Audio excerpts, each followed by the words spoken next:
Hey guys, today I'm going to be showing you how to use these single ear hose clamps. Compared to more common warm gear clamps, these single ear clamps have a few advantages.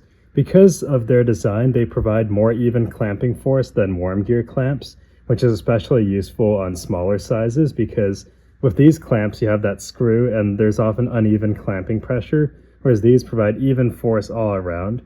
And they also don't have that sharp tail that can get caught on things, and because they're permanent, they won't come loose. And of course, they're cheaper. I got this pack of 100 clamps, plus this clamping tool included, for about 20 bucks. So now let's try them out.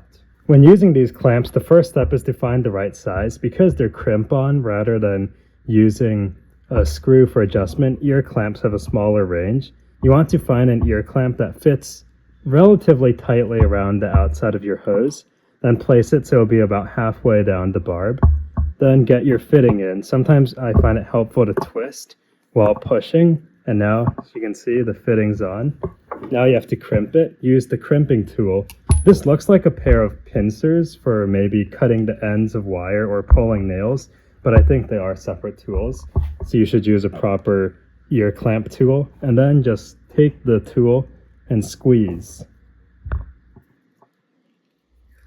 Have a look at it once you've squeezed it down a bit, and you should see that these two ends are almost touching. If not, you can give it a little more pressure. And now here's the finished connection. I'm using this hose for car washing. I wanted a thin and light hose to go on the end of my garden hose so it's more flexible.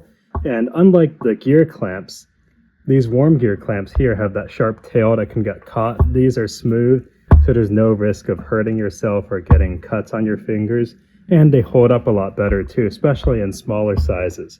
They are permanent, but you can remove them by prying here with a screwdriver or by cutting the clamp. So yeah, I hope you guys liked this video and found it helpful. I'll leave a link to buy these clamps in the description. Don't forget to like and subscribe, and I'll see you all next time.